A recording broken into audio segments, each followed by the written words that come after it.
14h-16h, Brigitte Lahaie, Sud Radio.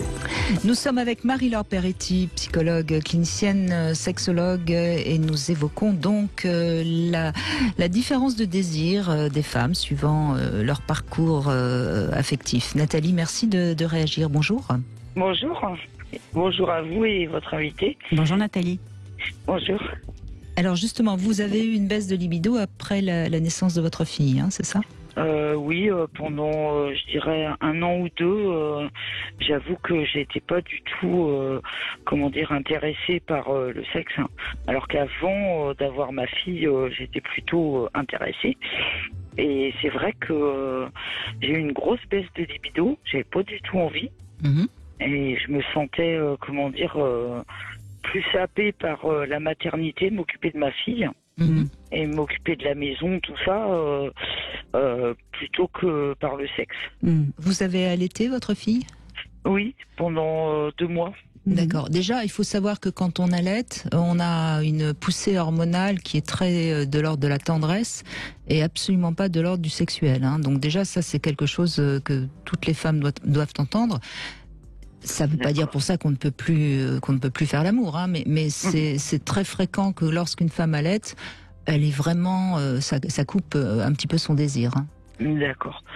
Et en revanche, après par la suite, j'ai eu une grosse montée de libido. Au bout des 1 an, au terme des 1 an. Plutôt 2 ans après. D'accord. Mmh. Et en fait, ça s'est déclenché un peu bizarrement, c'est que je faisais beaucoup de brocantes. Hein, et un monsieur me draguait. Et en fait, j'avais pris un petit peu de poids, pas énormément, mais un petit peu. Le peu que j'avais pris suffisait à me complexer. Voilà. Donc je crois qu'il y avait ça aussi qui me gênait. Et en fait, quand ce monsieur s'est intéressé à moi, je me suis dit tiens, finalement, je plais encore. Et ça a relancé votre désir. C'est ça. Ça a relancé mon désir, mais un truc pas que avec lui, c'est après. Il avait allumé le feu, quoi. Ouais, c'est ça. J'étais obsédée, pas par le sexe vraiment, mais je voulais voir si je plaisais. C'était un truc de fou, quoi. Mais alors, voyez, moi je trouve votre témoignage très intéressant, Nathalie, parce que ça montre bien, encore une fois, et c'est vraiment quelque chose que je trouve intéressant. Alors, j'ai pas d'explication, hein, mais que quand même le désir des femmes est plus souvent lié à ce qu'elles traversent dans leur vie qu'à elles-mêmes. J'ai l'impression aussi, parce que je vois avant d'avoir ma fille, j'étais extrêmement mince. Hein. J'avais un succès fou avec les hommes. J'en profitais pas particulièrement. J'ai rencontré le père de ma fille. C'est plutôt lui qui voulait un enfant. Moi, j'étais pas super emballée au départ. Et puis après, il a su me donner envie d'avoir un enfant. Je l'ai eu assez tard. Hein. J'avais 38 ans.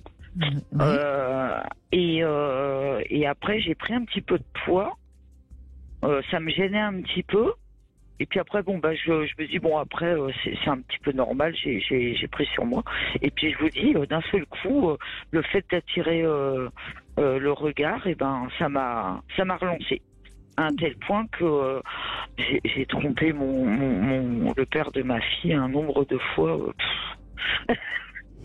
Mais écoutez, j'arrivais même pas à m'arrêter. C'est pas grave ça, enfin je veux dire. Non mais j'en ris maintenant parce que je me dis mais c'est pas possible quoi de faire. J'ai fait des trucs que jamais j'aurais fait avant quoi. Comme l'a dit Brigitte, l'inconnu de la brocante a allumé le feu. Oui, avec la brocante. Donc voilà quoi. Et puis là c'est vrai que ma fille elle a 15 ans, hein, donc vous voyez ça date.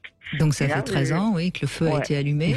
Et alors, il s'est éteint ou non ? Il s'est pas éteint, mais il s'est bien freiné quand même parce que. Ah bah oui, quand même. Au bout d'un moment, fallait quand même mettre des limites quoi.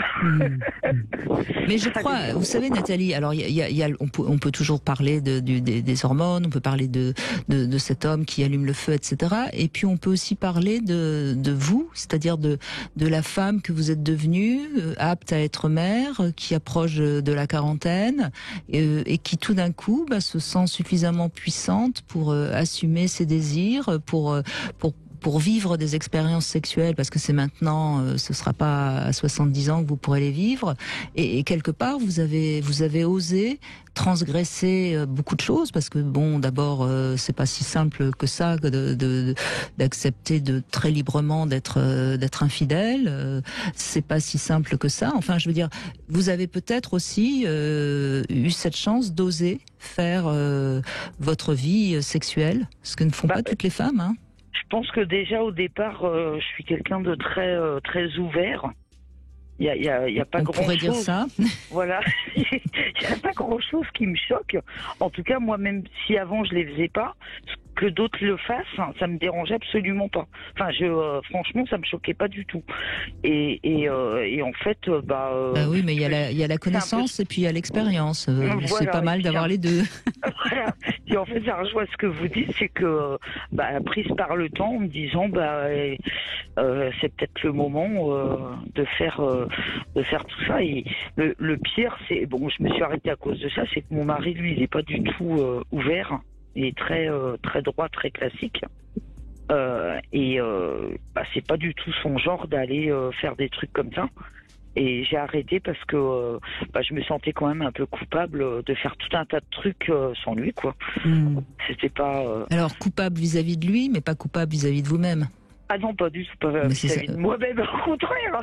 Non, mais voilà, au contraire, absolument. Et je suis ravie que vous m'ayez répondu ça, parce que, vous savez, quand on est sur son lit de mort, la pire des culpabilités, c'est la culpabilité vis-à-vis de soi-même. Ah, c'est joli ça. C'est joli ça. Donc vous n'aurez pas cette culpabilité-là parce que vous aurez vécu. Et c'est ça qu'il faut vraiment qu'on entende tous. Et je crois que qu'est-ce que ça a enlevé à votre mari ? Ça vous a rendu certainement plus joyeuse, ça vous a certainement rendu plus attentionnée pour lui, parce que quelque part justement vis-à-vis de lui vous étiez un petit peu coupable, donc vous aviez des choses à vous faire pardonner. Et puis voilà tout.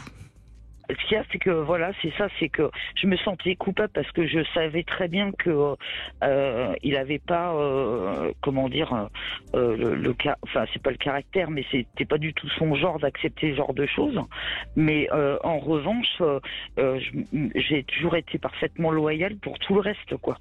Mais absolument. Mais vous savez, finalement, quand vous dites qu'avec cet homme de la brocante, il s'est passé ce qui s'est passé, vous avez dit tromper, mais en fait, quand vous vivez cette chose, cette relation, cette aventure avec ce monsieur, vous n'êtes pas en train de tromper votre mari, vous êtes en train d'avoir cette relation extra-conjugale. Parce que, vous voyez, c'est pas à l'intention de votre mari que vous faites quelque chose avec cette autre personne. Vous faites avec quelque chose entre vous deux. Vous comprenez ce que je veux dire ? C'est qu'il n'y a pas d'intention. Oui, c'est pas pour se venger de votre mari que vous aviez cette relation. C'était bien pour vivre, vous, quelque chose d'appétissant et d'irrésistible. Mais il n'y avait pas d'intention contre votre mari. C'est pour ça que je m'opposais que je remettais en cause le terme tromper. Évidemment. Voilà. Merci beaucoup, en tout cas, Nathalie, de ce témoignage.